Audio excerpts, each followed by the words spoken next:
वर्णनात्मक प्रश्न की तरफ मूव कर चुके हैं, जिसमें बड़े बड़े प्रश्न आएंगे 4 अंकों के, 5-6 अंकों के।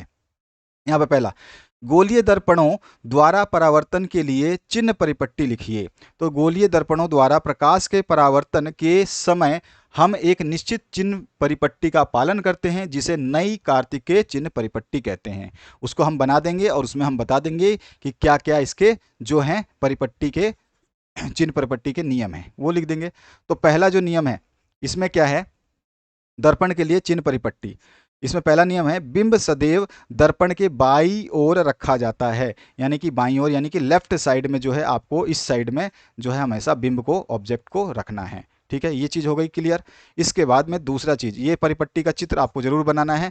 इस चित्र को अगर आपने चित्र बनाते हो विज्ञान में, हमेशा विज्ञान के किसी भी सब्जेक्ट में अगर चित्र बनाते हो तो आप समझ लो कि मैक्सिमम आपने काम कर दिया है, मैक्सिमम काम आपका हो चुका है। बस आपको केवल थोड़ा सा अपने हिसाब से लिखना होता है। तो ध्यान रखना, ये आपका डायग्राम हो गया। अब इस डायग्राम को आपको एक्सप्लेन कर देना है। इसमें सारे चिन्ह मैंने बता रखे हैं, ऊपर नीचे दाएं बाएं।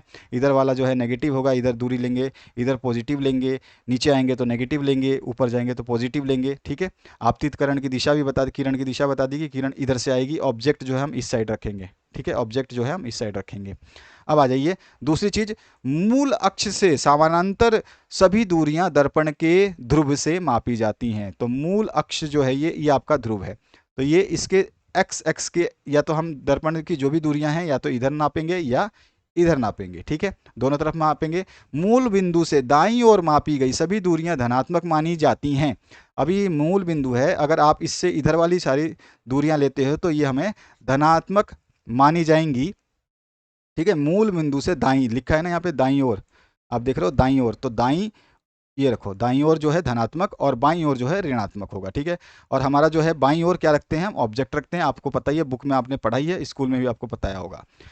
और जबकि मूल बिंदु से बाईं ओर मापी गई दूरियां जो है ऋणात्मक होती हैं। ठीक है, धनात्मक और ऋणात्मक का आपको ध्यान रखना है। तीसरी चौथी चीज आप इसमें क्या बता सकते हैं, मुख्य अक्ष के लंबवत ऊपर की ओर, ये जो मुख्य अक्ष है आपका, है ना, इसके ऊपर की ओर अगर आप देखते हो तो आपका जो है ये क्या होगा, पॉजिटिव होगा। तो यहाँ पर जो है दूरियां जो है धनात्मक होंगी, और नीचे की ओर जो आओगे तो नेगेटिव होगा, तो हमारी जो दूरियां हैं वो ऋणात्मक होंगी। तो ये आपको चिन्ह परिपट्टी का चित्र जरूरी है, बहुत जरूरी है। अगर चित्र नहीं बनाया तो आधे नंबर कट गए।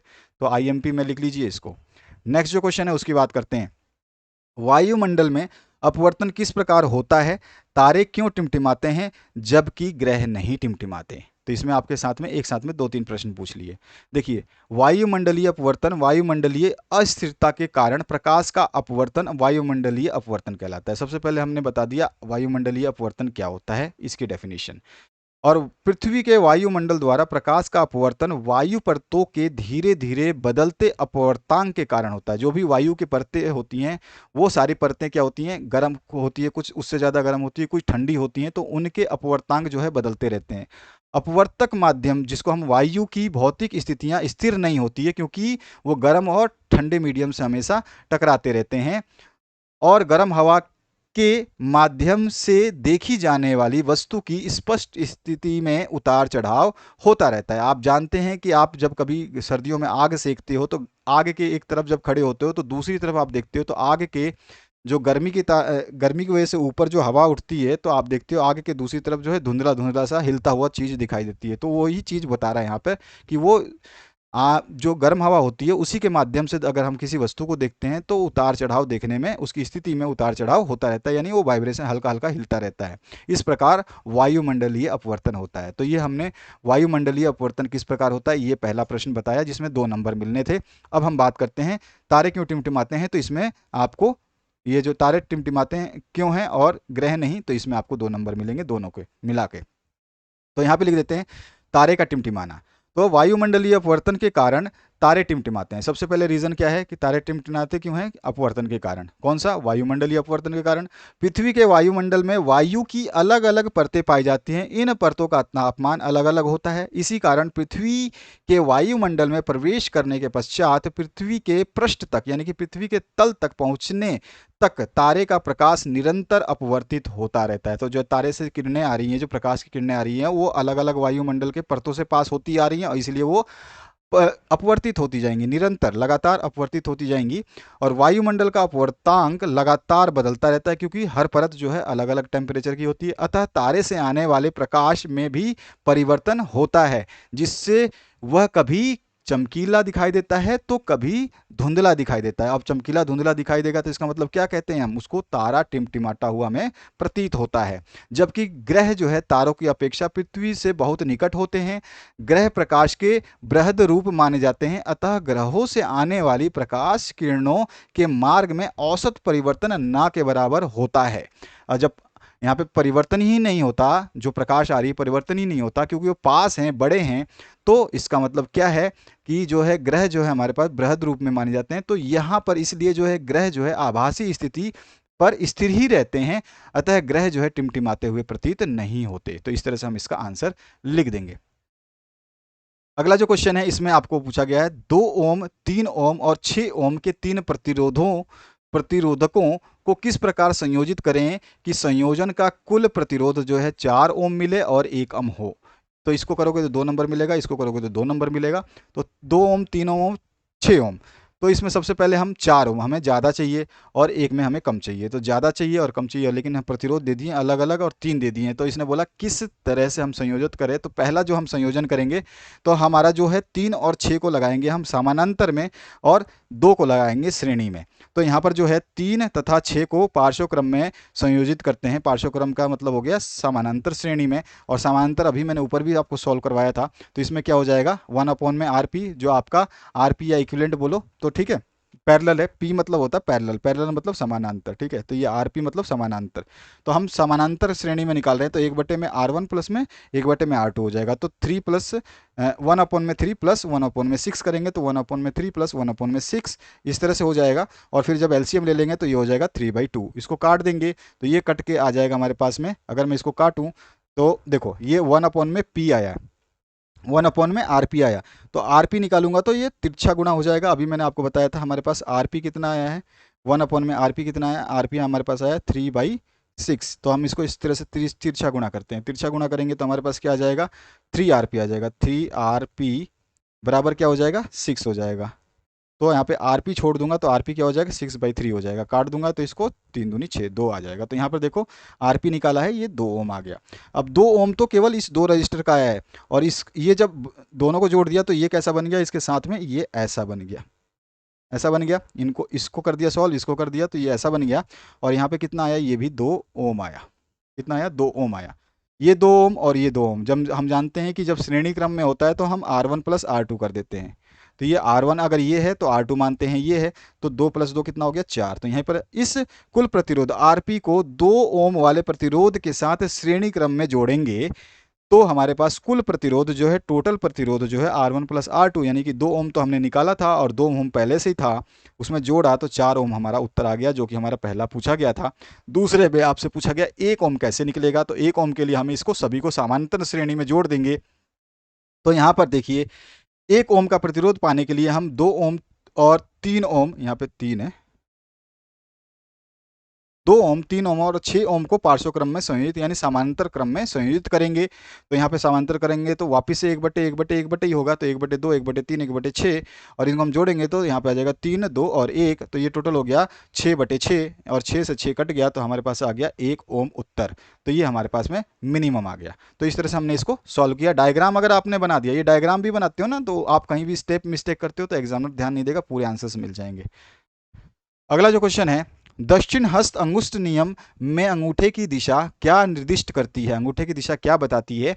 यह नियम किस प्रकार फ्लेमिंग के वाम हस्त नियम से भिन्न है, और किसी क्षैतिज शक्ति संचरण लाइन में पूर्व से पश्चिम दिशा की ओर विद्युत धारा प्रवाहित हो रही है, तो इसके ठीक नीचे किसी बिंदु तथा इसके ठीक ऊपर किसी बिंदु पर चुंबकीय क्षेत्र की दिशा क्या होगी। यानी कि नीचे भी बताना है, ऊपर भी बताना है, सब बताता हूं। पहले हम बात करते हैं दक्षिण हस्त अंगुष्ठ नियम में अंगूठे की दिशा क्या निर्दिष्ट करती है? तो अंगूठे की दिशा जो हमें विद्युत धारा बताती है। डायग्राम आप देख सकते हैं, ये दक्षिण हस्त नियम है। और जो फ्लेमिंग का वाम हस्त नियम, जो ये रहा फ्लेमिंग का वाम हस्त नियम, दोनों का मैंने यहाँ पे आंसर लिखा हुआ है, डायग्राम बना रखे हैं। यहाँ पर जो हम लिखेंगे, दक्षिण हस्त अंगुष्ठ नियम के अनुसार अंगूठे की दिशा चालक में प्रवाहित धारा की दिशा को इंगित करती है। तो क्या है? विद्युत धारा की दिशा को इंगित करती है। ठीक है। और यहाँ पर ये फ्लेमिंग से कैसे भिन्न, यह नियम किस प्रकार से फ्लेमिंग वाम हस्त से भिन्न है? तो हम इसको बता देंगे। जबकि फ्लेमिंग के वाम हस्त नियम में अंगूठा बाह्य चुंबकीय क्षेत्र में रखे धारावाही चालक पर लगने वाले बल की दिशा को इंगित करता है। तो अंगूठा किसको इंगित कर रहा है? बल को। अंगूठा किसको बता रहा है? बल को बता रहा है। ठीक है। और जो है आपको ये क्या बता रहा है? चुंबकीय क्षेत्र। ठीक है। और ये क्या बता रही है? ये धारा आपको विद्युत धारा बता रही है। तो ध्यान रखेंगे आप, यहाँ पे अंगूठा विद्युत धारा बता रहा है, यहाँ पे अंगूठा बल बता रहा है। ठीक है। यहाँ पे डायग्राम मैंने दिया हुआ है। तो ये आपको समझ में आ गया। अगला जो पार्ट है, इसमें एक चीज बताई गई है, पूछी गई है कि किसी जो शक्ति संचरण लाइन है, कोई भी आपकी हाई टेंशन लाइन है, जो आपके घरों के आसपास से जो वायर जाता है, विद्युत तार जाती है, उसकी बात कर रहा है। तो लाइन में पूर्व से पश्चिम दिशा की ओर विद्युत धारा बह रही है। तो पहले हम डायग्राम बनाते हैं कि ये जो है पूर्व है, और इधर से पश्चिम की ओर जो है, पश्चिम इधर है आपका वेस्ट, ये पश्चिम है, ये पूर्व है। तो पूर्व से पश्चिम की ओर विद्युत की धारा किधर है? ऐसे है ना, ऐसे आपकी विद्युत की धारा चल रही है। अभी समझना। तो अभी देखते जाओ आगे क्या बोला है।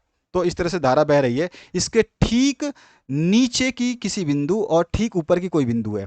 तो अभी जो ये धारा बह रही है, तो इसके ठीक जो है ऊपर कोई बिंदु है और कोई ठीक नीचे बिंदु है। मानते हैं ये P डैश है और ये मान लो P है। ठीक है। अब इसमें क्या बताना है? चुंबकीय क्षेत्र की दिशा क्या होगी? चुंबकीय क्षेत्र की दिशा हमें बतानी है। चुंबकीय क्षेत्र की दिशा हम निकालेंगे। तो हम निकाल लेते हैं, अंगूठे को रख, हमारा जो है कौन सा नियम यूज करेंगे? दक्षिण हस्त अंगुष्ठ नियम यूज करेंगे।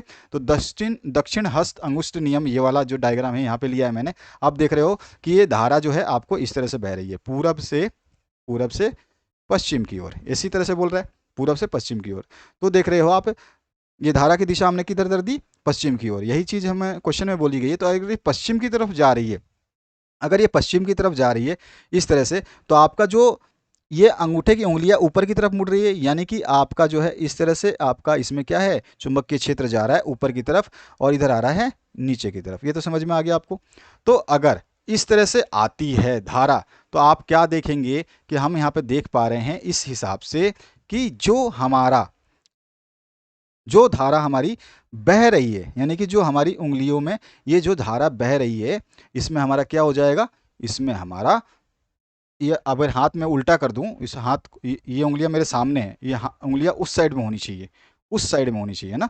तो उस साइड में होगी तो हमारा जो है ये ऊपर की तरफ आएगा और ये नीचे की तरफ हो जाएगा। तो हमारे को दिखाई क्या दे रहा है? तो अब यहाँ पे मैंने लिख दिया इसको, पावर लाइन में विद्युत धारा पूरब से पश्चिम की ओर प्रवाहित हो रही है, पूरब से पश्चिम की ओर प्रवाहित हो रही है, पूरब से इधर पश्चिम की ओर प्रभावित हो रही है। अतः दक्षिण हस्त नियम से तार के पूर्वी सिरे से देखने पर, तार का जो पूर्वी सिरा इधर से देखने पर, अगर मैं इधर से देखता हूं, ध्यान रखना, देखने पर चुंबकीय क्षेत्र की दिशा संचरण लाइन यानी पावर लाइन के ऊपर अथवा नीचे के बिंदु पर, अब मैं पूरब से देख रहा हूं, ठीक है ना, पूरब से देखने पर जो है तार के लंबवत निचले तल में बाहर की ओर, तार के लंबवत, तार जो है ये तार है और इसके लंबवत नीचे की तरफ जो है ये बाहर की तरफ, देख रहे हो आप, बाहर की तरफ आ रही है। ठीक है। और जो है इसी प्रकार तार के पश्चिम से देखने पर, अगर मैं अब पश्चिम से इधर से देखता हूं तो ये किधर जा रही है? ये जो एरो देख रहे हो ना, इस एरो से ही समझ जाओगे आप। एरो से देखो तो एरो किधर जा रहा है, तो इसमें एरो इधर बाहर निकल रहा है, इधर एरो उधर बाहर निकल रहा है। तो इसमें क्या है? ऊपर की तरफ जा रही है। और किस तरफ जा रही है? ऊपर की तरफ और बाहर की, अंदर की तरफ। ये जो है प्लेन में ये जो सीट के ये बाहर की तरफ आ रही है और वो सीट के अंदर की तरफ जा रही है। ये दिख रहा है आपको? तो हम क्या लिख देंगे? चुंबकीय क्षेत्र की दिशा तार के लंबवत ऊपरी तल में अंदर की ओर होगी, और यहाँ पर ऊपरी बाहरी तल में, निचले तल में बाहर की ओर होगी। समझ में आया आपको? तो ये क्वेश्चन का हमारा चौथे क्वेश्चन का आंसर हुआ। इस तरह से आपको ये डायग्राम अगर आप बना देते हैं तो आधे सॉल्यूशंस तो आपको ज़्यादा लिखने की जरूरत नहीं पड़ती है। अगला जो क्वेश्चन है, अथवा पाठ में इसमें पूछा गया है, विद्युत मोटर का सिद्धांत तथा कार्य विधि स्पष्ट कीजिए। विद्युत मोटर में विभक्त वलय का क्या महत्व है, ये आपको बताना है। तो सबसे पहले हम जो है छोटा सा इस तरह का डायग्राम बनाएंगे, सिंपल डायग्राम बनाना ताकि आपको कोई दिक्कत ना हो। तो इस तरह का विद्युत मोटर से का आरेख जो है आप बना देंगे। बनाने के बाद में जो है ये रहा विद्युत मोटर का निम्नलिखित आरेख, ठीक है। तो इस तरह से आरेख बना दोगे तो विद्युत मोटर का जो है आपको आरेख बता देना। अब इसमें इसका हमें सिद्धांत बताना है और कार्यविधि स्पष्ट करनी है, फिर बाद में बताना है विभक्त वलय का क्या महत्व है, महत्व भी बता देंगे। तो तीनों चीज़ों को हम देख लेते हैं। पहले तो हमने डायग्राम बनाया, डायग्राम सबसे मोस्ट इंपॉर्टेंट है। उसके बाद हम सिद्धांत की बात करेंगे। तो विद्युत मोटर का सिद्धांत क्या है? तो विद्युत मोटर विद्युत धारा के चुंबकीय प्रभाव के सिद्धांत पर कार्य करती है। जब धारावाही चालक को चुंबक के क्षेत्र में रखा जाता है तो उस पर एक बल आरोपित होता है। इस बल की मदद से विद्युत ऊर्जा यांत्रिक ऊर्जा में परिवर्तित हो जाती है, ठीक है। ये चीज हो गई समझ में आ गया सिद्धांत। अब हम बात करते हैं नेक्स्ट पार्ट की इसका, जो कि कार्यविधि पूछा गया है, ठीक है। तो यहां पर देखिए, यहां पर जो है आपका सीधा सीधा, जब आर्मेचर, पहला पॉइंट, जब आर्मेचर से विद्युत धारा प्रवाहित होती है तो आर्मेचर पर चुंबकीय क्षेत्र में बल आरोपित होता है। तो यहाँ पर जो है आप देख सकते हैं आर्मेचर है, और आर्मेचर ये आपका आर्मेचर है। तो आर्मेचर जो है ये वाला आर्मेचर है। तो आर्मेचर पे जब आर्मेचर में विद्युत धारा प्रवाहित होती है तो आर्मेचर एक चुंबकीय क्षेत्र में बल आरोपित करता है। तो ये चुंबकीय SN है, इसके बीच में जो है ये एक बल आरोपित करता है, ठीक है। उसके बाद में चूंकि आर्मेचर के दोनों सिरों AB और CD में धारा की विपरीत दिशा होती है, क्योंकि आपका जो है एक बार धारा इस तरफ जाएगी और एक तरफ धारा इस तरफ आएगी, ठीक है ना। तो यहाँ पे आपको ध्यान रखना है कि इस तरफ और इस तरफ आएगी। अतः दोनों ही भुजा पर आरोपित बल बराबर किंतु विपरीत दिशा में कार्य करेंगे। इस प्रकार जो है बल युग्म का यानी कि टॉर्क का निर्माण होता है।